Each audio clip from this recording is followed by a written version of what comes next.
ദിലീപ് ഒരിക്കലും ഒരു സുപ്രഭാതത്തിൽ നടനായി മാറിയ ആളല്ല. എന്താ പ്രശ്നം? നനക്കെന്തെങ്കിലും പ്രോബ്ലം ഉണ്ടെങ്കിൽ എന്നോട് പറഞ്ഞാ പോരോ.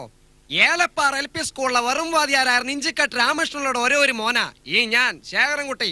അദ്ദേഹം നടനായിട്ടുണ്ടെങ്കിൽ അത് അദ്ദേഹത്തിന്റെ കഴിവും ഹാർഡ് വർക്കും ഡെഡിക്കേഷനും കൊണ്ട് മാത്രമാണ്. ചെറുപ്പം മുതൽ ഏറ്റവും വലിയ ആഗ്രഹമായിരുന്നു എൻ്റെ ഒരു സിനിമാ നടനാവണമെന്ന്.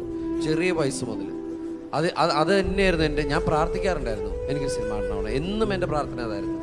പക്ഷേ എന്തോ ഒരു അത്ഭുതം പോലെ എനിക്ക് സിനിമയിൽ അഭിനയിക്കാൻ പറ്റി.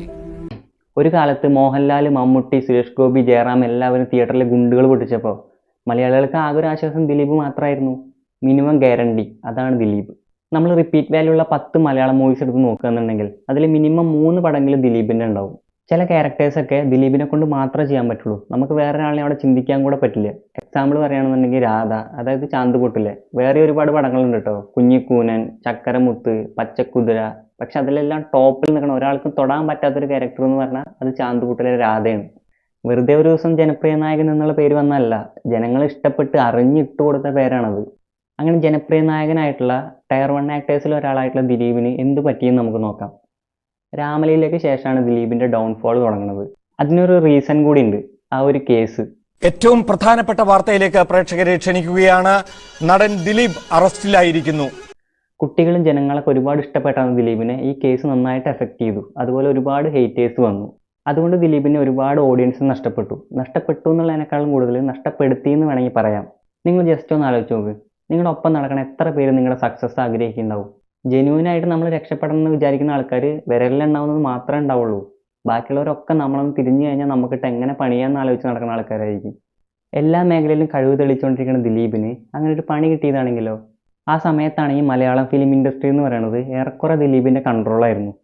അത് ഇഷ്ടപ്പെടാത്ത പല പ്രമുഖരും പാടെ കൂടിയിട്ട് ദിലീപിന് ഒരു പണി കൊടുത്താണെങ്കിലോ. എവിടാണ് ദിലീപിനെ ഒതുക്കേണ്ടത്? കൊച്ചിയിലെ നഗരത്തിൽ മലയാള സിനിമയെ നിയന്ത്രിക്കത്തക്ക ഒരു ശക്തിയായി ദിലീപ് വളരുന്നു. ഇവനെ ഏത് വിധേനയും പണിയണം, ഇല്ലെങ്കിൽ നമുക്കെല്ലാം നഷ്ടമാണെന്ന് കരുതി ഇപ്പുറത്ത് ഒരു സിനിമ പോലെ കണ്ടാൽ ഇപ്പുറത്ത് ഒത്തുകൂടുന്ന ഒരു വിഭാഗം ആൾക്കാർ. അപ്പോൾ അവരുടെ ആ ഒത്തുകൂടലിൽ ദിലീപ് എന്ന് പറയുന്ന വ്യക്തിയെ അല്ല തകർക്കേണ്ടത്, ദിലീപ് എന്ന് പറയുന്ന സിനിമാ നടനെ, ദിലീപ് എന്ന് പറയുന്ന നിർമ്മാതാവിനെ, ദിലീപ് എന്ന് പറയുന്ന ഡിസ്ട്രിബ്യൂട്ടർ, അതായത് ഡിസ്ട്രിബ്യൂട്ടർ അസോസിയേഷൻ പ്രസിഡന്റ്, പ്രൊഡ്യൂസർ അസോസിയേഷനിലെ ശക്തൻ. ആ സമയത്ത് തിയേറ്റർ സംഘടന പൊളിയുന്നു. ലിബർട്ടി ബഷീറും സംഘടനാ പ്രസിഡൻ്റായിട്ടിരിക്കുന്ന ലിബർട്ടി ബഷീറിനെ മാറ്റിക്കൊണ്ട് ദിലീപിൻ്റെ നേതൃത്വത്തിൽ പുതിയ തിയേറ്റർ സംഘടന വരുന്നു. അയാൾ അതിൻ്റെ പ്രസിഡൻ്റാവുന്നു.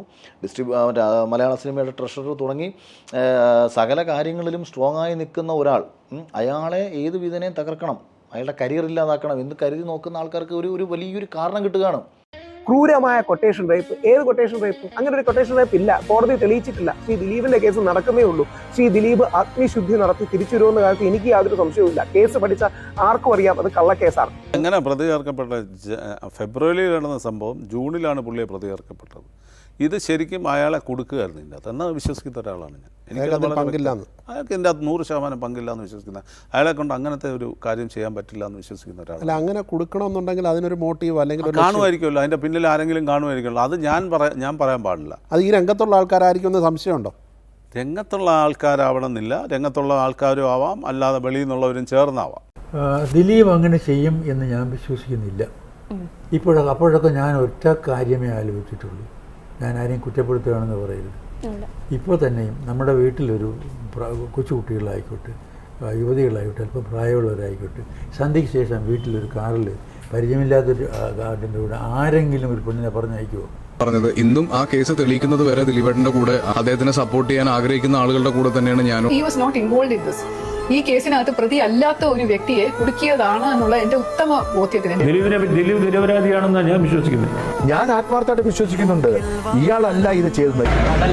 ശ്രീകുമാർ മേനോനും മഞ്ജു വാര്യറും രമ്യ നമ്പീശനും കൂടി ദിലീപിനെ ചതിക്കാൻ വേണ്ടി ഒരുക്കി കെണിയത്. പൾസർ സുനി പറഞ്ഞെന്നും പറഞ്ഞിട്ട് മറ്റേ 1 കിലോമീറ്റർ അപ്പുറത്തേക്കുന്ന ഒരു ഫോട്ടോയും കാണിച്ചിട്ട് ദിലീപ് എന്ന് പറയുന്ന മനുഷ്യന്റെ ജീവിതം തകർക്കാൻ വേണ്ടി കുറെ എണ്ണം ഇറങ്ങി തിരിച്ചു കഴിഞ്ഞാൽ അത് അവരുടെയൊക്കെ ഉദ്ദേശം നടന്നുണ്ടായിരിക്കും ചിലപ്പോൾ. ഇപ്പോൾ അവരെ ഹാപ്പി ആയിരിക്കും അവരൊക്കെ. പക്ഷെ ഇത് വരും, ഇത് നിരപരാധിത്വം വരും, സത്യം തെളിയും. ശ്രീ ദിലീപ് ഏട്ടൻ അഗ്നിശുദ്ധി നടത്തി തിരിച്ചു വരുമെന്ന കാര്യത്തിൽ എനിക്ക് യാതൊരു സംശയവുമില്ല. സത്യത്തിനൊപ്പം എനിക്ക് ദിലീപിന്റെ ഭാഗത്താണ് സത്യം. ഞാൻ വെങ്കടവിളക്ക് എത്തിച്ചു. അയ്യോ, അന്ന് ദിലീപിന് എഗെയിൻസ്റ്റ് ആയിട്ട് ഒരുപാട് പേര് സംസാരിച്ചിട്ടുണ്ട്, അതുപോലെ സപ്പോർട്ട് ചെയ്തിട്ടും സംസാരിച്ചിട്ടുണ്ട്. അമ്മയെന്ന് ദിലീപിനെ പുറത്താക്കി, അതുപോലെ ഒരുപാട് സംഘടനയെന്ന് ദിലീപിനെ പുറത്താക്കി.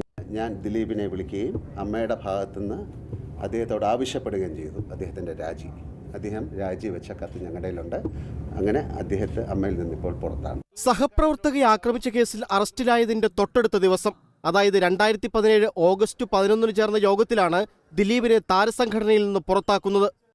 പക്ഷേ ഹേമ കമ്മിറ്റി റിപ്പോർട്ട് വന്നപ്പോൾ ഇത്രയും വലിയൊരു സംഘടനയ്ക്ക് എന്ത് പറ്റി? ദിലീപിനെ പുറത്താക്കാൻ കാണിച്ച ശുഷ്കാന്തി എവിടെ പോയി? നമ്മളെല്ലാവരും കാത്തിരുന്നത് എന്താ?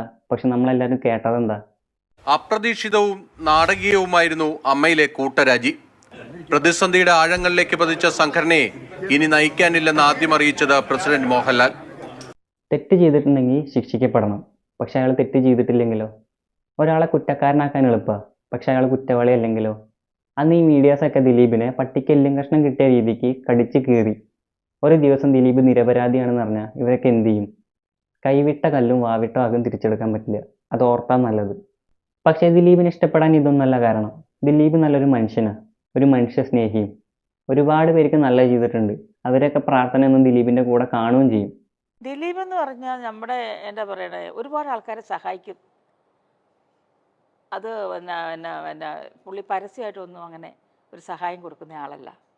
ഒത്തിരി ആൾക്കാർക്ക് വീട് വെച്ച് കൊടുത്തിട്ടുണ്ട്, ധനസഹായം കൊടുത്തിട്ടുണ്ട്, പെമ്പിളരെ കെട്ടിച്ചിട്ടുണ്ട്.